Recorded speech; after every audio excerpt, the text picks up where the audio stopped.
ایک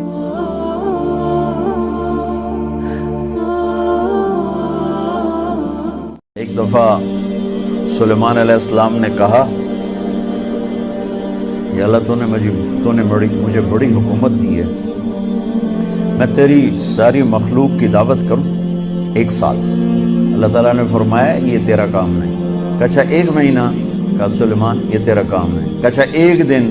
کہا سلیمان یہ تیرا کام نہیں، نہ تیرے بس کا نہیں۔ کہا اللہ 1 دن تو مجھے اجازت دے، میرے کو تم بہت کچھ دیتا، چلو کرو۔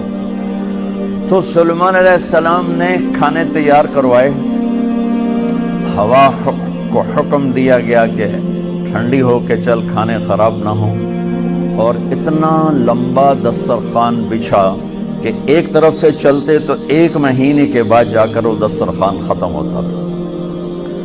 تو جب کھانا تیار ہو گیا تو سلیمان علیہ السلام نے کہا کہ یا اللہ کھانا تیار ہے۔ تو اللہ نے فرمایا کہ کس کو پہلے کھلاؤ گے، زمین والوں کو کہ پانی والوں کو؟ تو سلیمان علیہ السلام کہنے لگے پہلے پانی والوں کو کھلا دوں، پھر فارغ ہو کے زمین والوں کو کھلا دوں گا۔ تو ایک مچھلی نے سر نکالا، کہنے لگے سلیمان سنا ہے آج ہم آپ کے مہمان ہیں۔ کہنے لگے صرف تم ہی نہیں سارے ہی ہو۔ کہا پہلے مینیو تو ویلا کر، اور کہا آ جا۔ اب اس مچھلی نے ایک طرف سے منہ کھول اور برتنوں سمیت، دیگوں سمیت، ڈونگوں سمیت ہر شے اندر اندر اندر اندر، سارا دسترخوان اس نے پیٹ میں ڈال لیا۔ کہنے لگے حضرت کچھ اور پیش کریں؟ وہ کہنے لگا تو سارے اندر کھا گئی، میں کہ تو پیش کر۔ وہ کہنے لگی سلیمان تیرے رب نے کہا تھا نا یہ تیرا کام نہیں، آج میں تیری وجہ سے بھوکی واپس جا رہی ہوں۔ میرا رب روزانہ ایسے 3 لقمے مجھے کھلاتا ہے، روزانہ 3 لقمے میرا رب ایسے مجھے کھلاتا ہے۔ تو بچوں، پہلی بنیاد ہے پالنے والا اللہ ہے، رزق اللہ دیتا ہے، پیسے سے نہیں، دکان سے نہیں، کاروبار سے نہیں، ذمہ داری سے نہیں، ڈگریوں سے نہیں، رزق اللہ کے خزانوں سے آتا ہے۔ تو جب یہ بنیاد بنے گی تو اگلی بنیاد ہے پھر اس میں سچائی اور دیانتداری سے چلو۔ اگر آپ مجھ سے اسلام پوچھو نا 2 لفظوں میں کہ 2 لفظوں میں اسلام بتاؤ، تو میرے پاس ہیں سچائی اور دیانتداری۔ اور آپ مجھ سے پوچھو کفر 2 لفظوں میں بتاؤ، دنیا کا کفر 2 لفظوں میں بتاؤ، تو میرے پاس 2 لفظ ہیں، جھوٹ اور دھوکہ، جھوٹ اور دھوکے بازی، یہ ساری دنیا کا کفر ہے۔ اور سچائی اور دیانتداری یہ ساری دنیا کا اسلام ہے۔ سارا اسلام 2 لفظوں میں بند ہو جاتا ہے، اور پوری دنیا کا کفر 2 لفظوں میں بند ہو جاتا ہے، جھوٹ بولنا، دھوکہ دینا، جھوٹ بولنا، دھوکہ دینا۔ میرے نبی پاک صلی اللہ تعالی علیہ وسلم وضو فرما رہے تھے، تو صحابہ آپ کے وضو کا پانی نیچے سے لے رہے تھے، کوئی پی رہا ہے، کوئی سینے پہ مل رہا ہے، کوئی ہاتھوں پہ مل رہا ہے۔ تو آپ نے فرمایا کیوں کر رہے ہو؟ ما یحملکم علی ھذا، ایسا کیوں کر رہے ہو؟ کہ حبا للہ ولرسولہ، کہ ہمیں اللہ اس کے رسول سے پیار ہے اس لیے کر۔ تو آپ نے فرمایا میں بتاؤں سچی محبت کسے کہتے ہیں؟ وہ محبت جو اللہ اس کا رسول قبول بھی کرے، اور وہ محبت جو اللہ رسول کے ہاں پسندیدہ بھی ہو، اور تمہاری محبت بھی قبول ہو اور اللہ بھی تم سے پیار کرے، وہ بتاتا ہوں۔ عجیب کیا ہے؟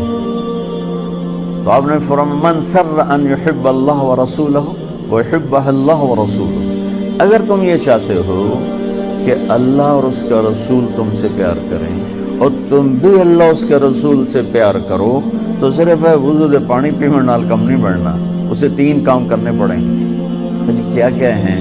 کہ فَلْيَصْدُقِ الْحَدِيثَ إِذَا حَدَّثَ، اسے زندگی بھر سچ بولنا ہوگا، جھوٹ نہیں بولے گا۔ اللہ اس کے رسول کی بارگاہ میں محبت کو حاصل کرنے کی پہلی نشانی کیا ہے؟ کہ وہ سچ بولے گا، جھوٹ نہیں بولے گا۔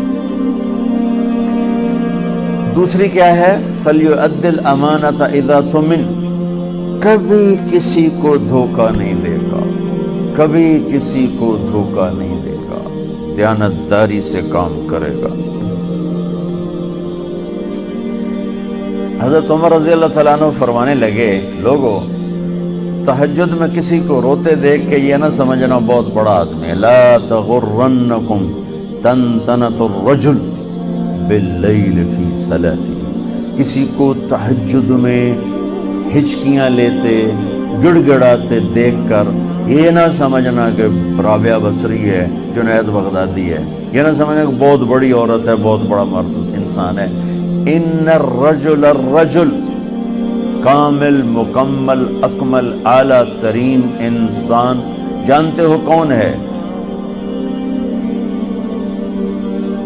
من ادى الامانة الى من ائتمنه ومن سلم المسلمون من لسانه ويده، جو امانت میں خیانت نہ کرے، جو کسی کو دھوکہ نہ دے اور کسی کو تکلیف نہ پہنچائے، وہ سب سے اعلیٰ درجے کا انسان ہے، سب سے مکمل، کامل، اکمل انسان ہے جو دھوکہ نہ دے، تکلیف نہ پہنچائے۔ تو میرے نبی نے دو باتیں فرمائیں، اللہ اس کے رسول سے پیار ہے تو سچ بولو، جھوٹ نہ بولو، دیانتداری سے چلو، دھوکے بازی سے نہ چلو۔ میرے نبی سے پوچھا گیا یا رسول اللہ، مسلمان بزدل ہو سکتا؟ آپ نے کہا بخیل ہو سکتا؟ آپ نے کہا جھوٹ بول سکتا؟ کہ نہیں، جھوٹ نہیں بول سکتا، جھوٹ نہیں بول سکتا۔ میرے سارے معاشرے میں جھوٹ ہے، صرف یہ نہیں کہ تجارت یا کاروبار یا لین دین، پورے معاشرے میں جھوٹ۔ اور میرے نبی نے فرمایا کہ میرا امتی ہر گناہ کر سکتا ہے، دو نہیں کر سکتا، میرا امتی ہر گناہ کر سکتا ہے، دو نہیں کر سکتا، ایک جھوٹ کبھی نہیں بولے گا، ایک دھوکہ کبھی نہیں دے گا، ایک جھوٹ کبھی نہیں بولے گا، دھوکہ کبھی نہیں دے گا۔ میرے عزیزو، سچائی اور دیانتداری پر اپنی زندگی کی بنیاد قائم کرو، پھر یہاں تم ڈگمگاؤ گے، چونکہ سارا بازار تو جھوٹ بول رہے ہیں، سارے دفتر جھوٹ بول رہے ہیں، سب دھوکہ دے رہے ہیں، اور تم پٹو گے، پسو گے۔ تو یہاں جو چیز تمہیں کھڑا کرے گی وہ اللہ پر یقین کھڑا کرے گا کہ میرا رب اللہ ہے، الحمدللہ رب العالمین، میرا رب اللہ ہے، میرا پالنے والا اللہ ہے، میری نوکری نہیں، ڈگری نہیں، کاروبار نہیں، تجارت نہیں، میرا پالنے والا اللہ ہے، لہذا مجھے سچ ہی بولنا ہے۔ یہ سچ اتنی بڑی دولت ہے، یہ جو ملک دنیا میں راج کر رہے ہیں ٹیکنالوجی۔ میں کینیڈا گیا، یہ مئی میں وہاں کی جو پارلیمنٹ تھی نا، ان کے ممبران نے مجھے انوائٹ کیا، تو میں نے ان میں تھوڑی بات کی۔ میں نے ان سے کہا کہ آپ لوگ دنیا پہ راج کر رہے ہیں، اس کی وجہ ٹیکنالوجی نہیں ہے، اس کی وجہ یہ ہے کہ آپ کی قوم سچ بولتی ہے، جھوٹ نہیں بولتی، دیانتداری سے کام کرتے ہیں، دھوکہ نہیں دیتے۔ اور میرے دیش میں جھوٹ ہے، سچائی کوئی نہیں، دھوکہ ہے، دیانتداری کوئی نہیں، بلکہ ساری لان تان سچے پر ہوتی ہے، ساری لان تان دیانتدار پر ہوتی ہے۔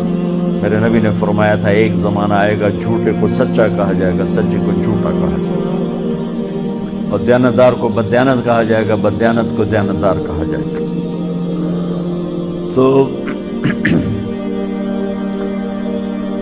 جب اللہ تعالیٰ قیامت میں اپنا دیدار کرائے گا اور جنت کا دروازہ کھولے گا تو سب سے پہلا ٹائٹل ملے گا مرحبا بالصادقین، سچے بندوں کو مرحبا۔ تو دو باتیں ہو گئیں، ایک یہ ہے کہ سچ بولنا، دوسرا ہے دیانتداری، اور تیسرا فرمایا فَلْيُحْسِنْ جِوَارَ مَنْ جَاوَرَهُ، کہ پڑوسی کے ساتھ اچھا سلوک کرے، اپنے پڑوس کو